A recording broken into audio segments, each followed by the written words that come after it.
I am being watched. Welcome, everyone. This is going to be Person of Interest, Season 1, Episode 7. It is called Witness. This is my review, my thoughts on the episode.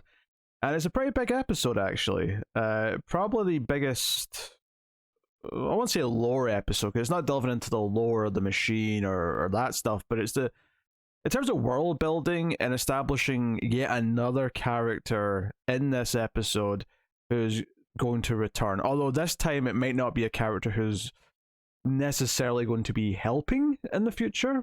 Although I could definitely see a situation where this more villainous character is kind of a like a necessary evil, perhaps, for help at some point, and maybe there'll be something like that. But the last few episodes have all had these characters who, the person of interest, the titular person of interest, has turned out to be someone who, at the end, whether it be the judge, whether it be the fixer, they could be an ally in the future for Reese and Finch. And in this episode, introduces someone who turns out to be more villainous by the end, which honestly, early on in this episode, I was excited for a number of reasons. I was excited because they did a really smart thing again to change up the formula. Like, it's actually really impressed me how much 7 episodes in, I don't think any of the episodes have felt too samey. Certainly not at the start. This episode, we actually start off with a crime happening that is a precursor to the number coming to the team. I mean, it's almost at the same time in a sense, but it's this knock-on effect. But we actually see kind of a part of the police investigation and the crime on its own before it then snowballs into what Reese is up to, and then very quickly Fusco calls them and they realize, that things connect up. That immediately at the start of the episode felt very different to all the other episodes, where it felt like we were getting some of the story of the character, or at least the reason why things were going on, before it was Reese and Finch going after the person.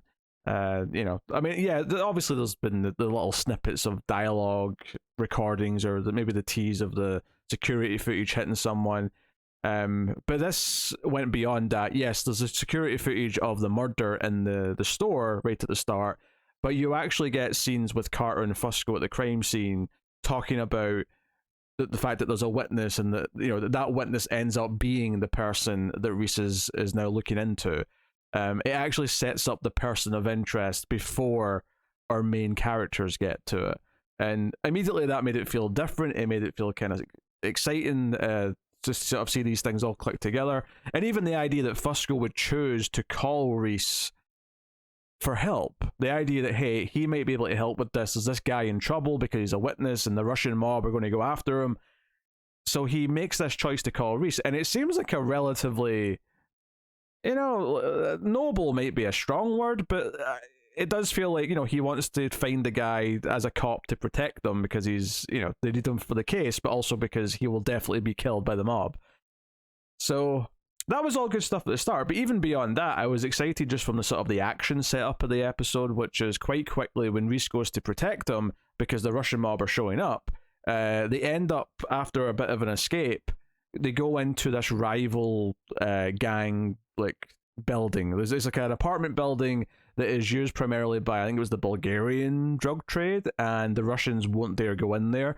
So it kind of was like very quickly, so, we're going to be in there for a lot of the episode. It's going to be them trying to get in, Reese and the guy hiding, all that kind of stuff. And I got kind of excited by that. I was getting, funnily enough, the show started in 2011, if I remember right. That's the same year I think the Raid came out, and I was almost getting vibes that this could turn into the Raid. Just with the type of building they were going into, and it didn't quite do that. And I'm not disappointed that it didn't quite do that, but it definitely was giving me some little inklings of that. Before I get on to talk about anything else, though, we have to talk about some cast members here. There's a couple of notable guest stars. So the witness, the titular witness, who we find out is a teacher named Charlie, although twist by the end of the episode says otherwise, is played by Enrico Calantoni. And I'm just looking at his name as I say that because I always forget how to say his last name, and I probably got it wrong. But I know this actor very well. In fact, most people will either know him maybe as the dad from Veronica Mars. You might know him from the 90s from Just Shoot Me. He was on that sitcom. More recently, I really enjoyed his work, and this is after Person of Interest, but I really enjoyed the show Travelers, which he had a very prominent role in season 2 of that show. So seeing him was a pleasant surprise. And then on top of that, one of the Russian mob, like gunmen, is Enver Gokaj. I don't know how to say his name. It's a very very Russian name. But he was in Dollhouse. He had a small part in like an episode of Community, and he's popped up. He's popped up in a couple of things. He actually has a tiny role in the first Avengers movie. Actually, he plays a cop in like one scene. But he's from Dollhouse, so, and that was kind of around this time. So that was also like a pleasant face to see. So I wanted to mention the casting here, because it was like, oh, there was like multiple faces that I recognize popping up in this one. Also, it was in the comments last week. I did know this. I just forgot to mention it in the episode. I did. Well, when I say I knew it, I recognized the actress, the Fixer, and I looked up who it was and was surprised that it was April from the Turtle sequels from the 90s. I just forgot to mention it in the review. So yeah, this show has given me a lot of faces. Some of them are instantly like, oh, they're right from this time period, I know exactly who they are, and some of them are like 20 years after I knew them from something else, and I'm like, oh, they look familiar, but it's been a long, there's a big gap between this and whatever I saw them in. Anywho, the episode's very good, right? I'll start off by saying that. I will say it felt like an important episode at the start. It felt like it was doing a very different type of setup, because it was more of a sort of hunker episode where it was hiding in this building. I really appreciated that. I do almost wish it went a little bit further with that. The passage of time, it's kind of night all of a sudden at one point, and then all of a sudden it's morning again. And I didn't really get the feeling that we spent a whole night in there, even though the time of days is obviously telling me that. I never felt that transition of time. So that would be like one little nitpick. I would say the other thing that is a bit of a negative is I would say that the twist of the episode is it's a little painfully obvious, I will say. So the big reveal of this episode is that the teacher that John's protecting is this mystery man, Elias, who I've not mentioned yet. So to get into all that stuff, is that the killing in the store at the start of the episode was a retaliation killing, because the new, like, organized crime family, or whatever you want to call them, in Brooklyn, led by someone named Elias, killed someone important in the Russian mob. And the Russian mob were retaliating by killing this sort of high-up lieutenant. But not Elias himself, because, and this is made clear very early on, no one knows who Elias is. No one knows what he looks like. He's a complete mystery to everyone. And as the episode goes on, there's a lot of, like, Carter and like another detective looking at the murder boards and talking about how no one who knows who Elias is, and they're theorizing who it could be. It's probably this little boy who grew up to be someone else. And everything with Reese in this guy, it felt like it was overly telegraphing it a couple times. Namely, it was making Charlie, or I'll just call him Elias from this point on, because we're talking with that knowledge. Elias, he seems too good, right? He's too nice of a person. Basically, he's this teacher who believes in his kids, and he wants to try and help them get away from this crime-ridden neighborhood that they all live in, and he wants them to go on and get out of this life and not be part of the Russian mob. And it felt like, John took to him quite early. There's a sort of a nice moment where he finally says his name's John, they shake hands, and it all felt a little bit like, okay, we're building up to him being a bad guy. And as soon as they started talking a lot about this Elias mystery figure and that no one knows what he looks like, I'm like, there's no one else. Assuming we're revealing it this episode, there is no one else it could be. Unless you pull a complete mad turn in it, send someone we already had in the show, which it didn't seem likely. So that was definitely a little on the predictable side, especially at one point when Reese says that he reminds him of Finch, where, he's like, oh yeah, I worked with this guy who wants to do good. You remind me of him. And that's kind of like a big hint for the audience, because it's basically saying, it's comparing what Finch is doing by trying to like help the people in the city, because Elias sees himself that way as well. He sees himself as cleaning up this horrible Russian mob, and even though he's doing it through a sort of crime family means and building this crime empire, it's actually a little Breaking Bad that I'm thinking about it. He's a teacher who's actually secretly building a crime empire. And Breaking Bad was already on, so I don't know if that's an intentional little like thing they did as a wink wink, or if it's just a nice happy comparison. But that's all fine. I mean, the actual, like, I enjoy that he's here. I enjoy that we're going to see him again. He's a fun villain to have. He's an interesting villain as well, because he does seem to have this kind of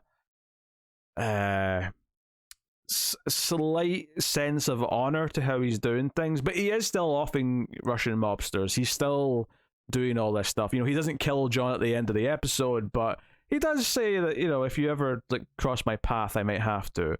But, you know, you stay out of my way, I'll stay out of your way. You know, so, like, all that stuff is fine. It's just kind of the mystery and the reveal of it just feels a little bit... You know, the moment where he finally points the gun at Reese just felt a little like, okay, this feels a bit more like a TV troll-paid moment, as opposed to just, you know, good, which is what the show mostly feels like. And it mostly feels like it in this episode. It's just that like, build-up to that twist is kind of lingering over some of the episode, which is otherwise very, very good. There's a lot of things I like in here. I've already brought up some of them, obviously, from the start of the episode. I love everything that everyone else gets to do here. There's more Carter and Fusco this episode. And it's both, you know, kind of meaningful to especially Fusco, where... and Finch is the other thing. So Finch and Fusco actually end up connecting this episode. They speak for the first time. And that's kind of a big deal.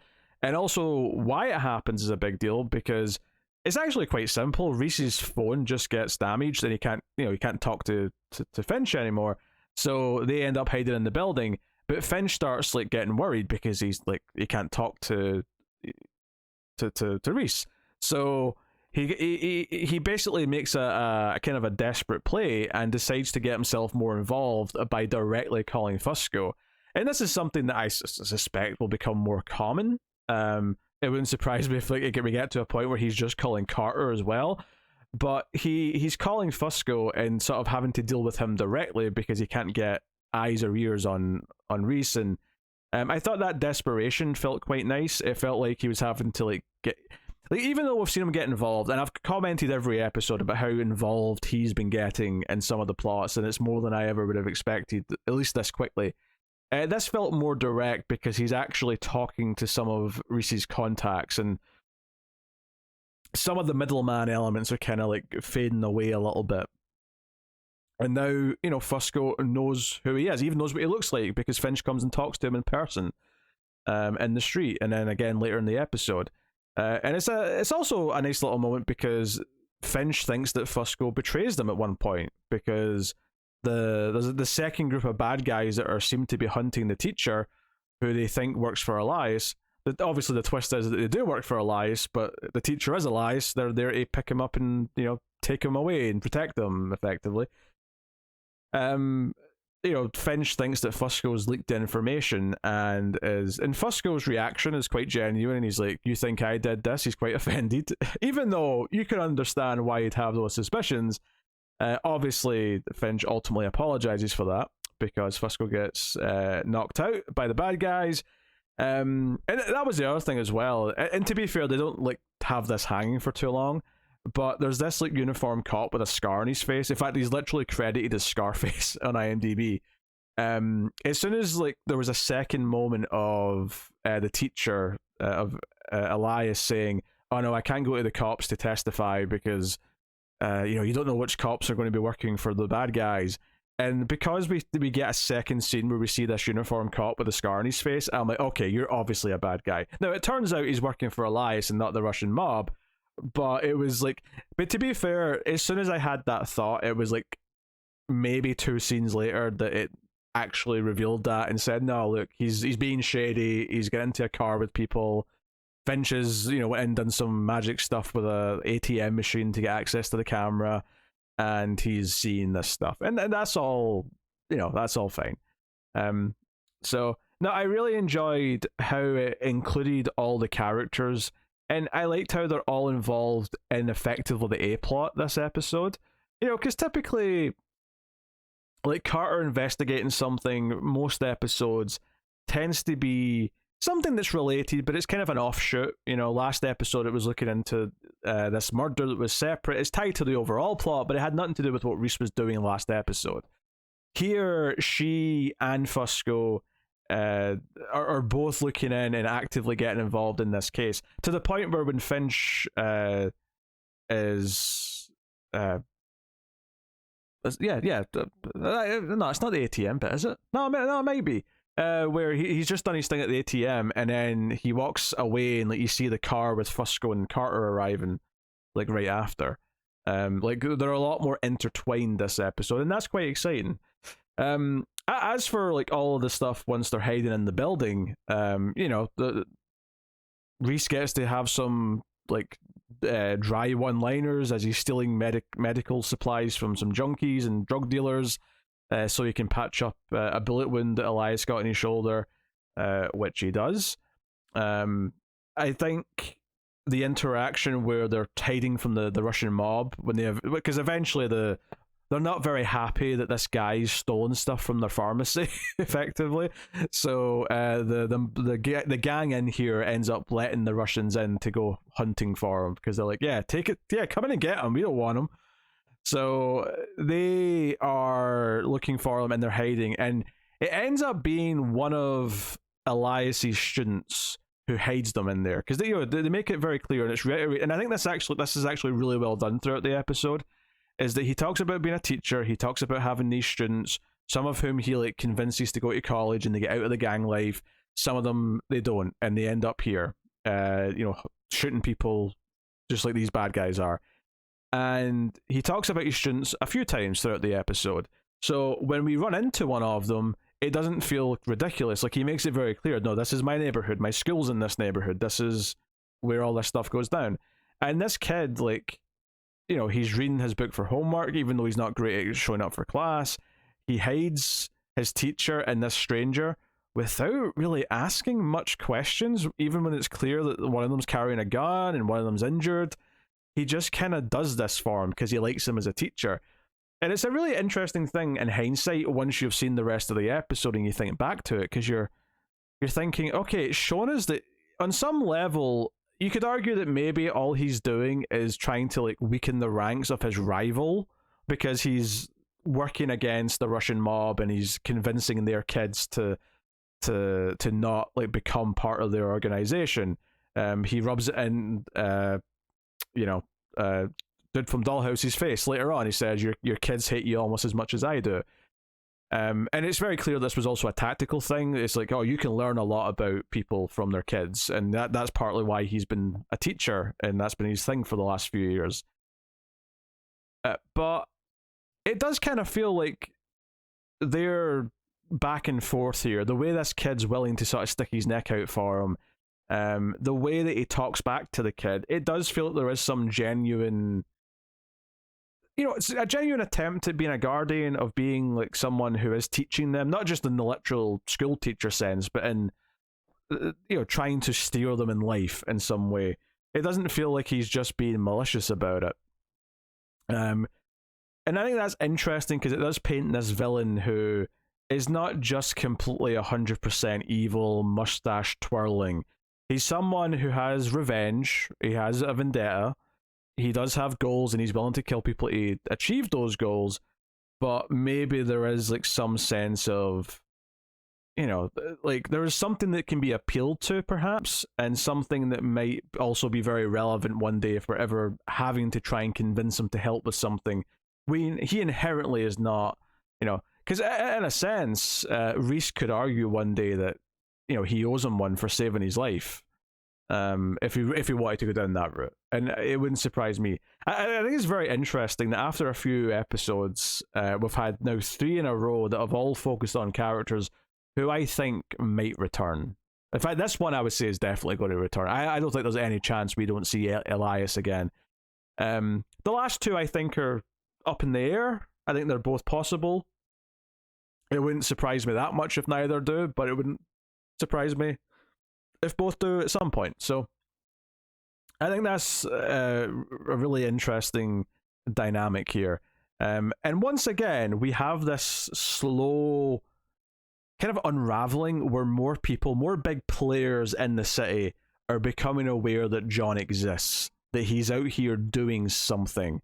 That's been another theme across these past 3 episodes, is that people in positions who, again, could come back are learning that there's this operation going on where there's this guardian going around and trying to help people and being useful. And hell, I was saying that maybe one day Reese might go to Elias for help. That he might begrudgingly go to him for help. It's entirely possible that one day Elias is going to seek out John because he knows how skilled John is and force him or try and convince him to do something for him that Reese probably won't want to do, but maybe Elias will do something nefarious to force it. Like these are possibilities for sure going forward. So this idea that I think has been really built up so well over these first 7 episodes is that in the first few, like, they are ghosts. Like, no one knows that Reese exists or that Finch exists, and inherently that means they get to just sort of come out of like the shadows and help someone and disappear back in. But now, like, people who are in the know, who are paying attention to what's going on, are starting to be aware that they do exist. And because of that, there's going to be potential blockades in future stories that might get in the way of them helping someone. Or alternatively, people may actively come to them for help. And I think because they're both sort of closed off guys, especially Finch, of course, the idea that at some point someone is just going to ask for help, even if there's not like a number saying that they need it imminently, that could be a very interesting sort of argument for why they can't stay completely hidden, is because some people need help, and a number's never going to tell them that they need help. And that could be an interesting learning curve for Finch, especially because he is so hidden. And yeah, one thing I suppose I have to talk about as well is Reese's reaction at the end of this episode when he realizes that he's helped this guy who's going about murdering mob bosses and is not a good person necessarily. He is mad. He's pissed, and he says to Finch, like, yeah, we get the numbers, but like, what if the guy we just helped means that there's going to be a lot more numbers? How many numbers are going to come from the fact that he's now in a position of power? Maybe the better choice would have been to let him die. Which, we've had the twist already before in the show that the person they think they're protecting turns out to be the villain. We did that literally in episode 1. This is that, but it's very different because the twist doesn't come until like much later, and the villain effectively succeeds in what they wanted to do. Because in the first episode, Reese stopped the women in the gang from doing whatever. Here, Elias has gotten away with it. He's done the thing he wanted, and he succeeds. Even after the end of the episode, we see that he does assassinate the head of the Russian mob. He sends his Scarface man to go kill him, and it ends with them, like, oh, we're in charge now. This is my city. And in fact, that's another interesting parallel between him and Finch when I think about it. I was comparing earlier. Reese said, "Oh, you remind me of Finch," for this idea of like, rising up and trying to make things better and try to help people and having that type of mentality. But we also have the other element, which is that for 3 years, I think they said, Elias was hiding in plain sight as a school teacher and no one knew who he was. That sounds a lot like Finch up until now, right? He is completely hiding his identity. He's trying to stay off the radar and not let anyone know that he's a player. But ultimately, the more him and Reese intervene, the more aware the world's going to be of their existence. And Elias in this episode says it's time to move on to the next phase, and that means no more hiding. And I think to some extent our main characters are going to be making that transition, if they're not already slowly starting it as it is. Not that I think they're ever going to hold a press conference and open up a Ghostbusters style hotline where people can phone them for help. I don't think we're going to go that far, but I do think it's a very interesting comparison that this guy's also been in secret, but is now choosing to become more of a figure, not a public figure because he's still a crime boss, but certainly someone who's not as hiding as much as he was before, and he's made his move. So I think that's really smart. I think, I always say with shows, especially shows like this, where you have like these guest stars being kind of the focus each week, is that they should always add something thematically or explore what's going through our main characters. And the comparisons to Finch between Elias and him are like they're very thick, right? And some of them are pointed out in the episode, but some of them, like the one I just brought up, are a bit more subtext. They're a bit more there for us to think about and explore. And it's what makes this episode, richer beyond just we've set up a recurring character who might be an antagonist going forward. There's some depth to it as well in those comparisons. So even though I do think the twist was a bit obvious and was therefore a little underwhelming in the moment, everything the episode did to actually set up like themes and characters going forward was pretty satisfying. So no, solid episode. That's episode 7, Witness, and I will see you next time for the next one. So let me know what you thought of this episode in the comments below, and you can also hit that like button to help us out. And of course, if you want to support us even more, you can go over to patreon.com/MailFuzzTV and support us over there financially on a monthly basis and help keep all the content coming. So thank you very much for joining me. I always appreciate it. Keep watching TV. Have you got any vanilla?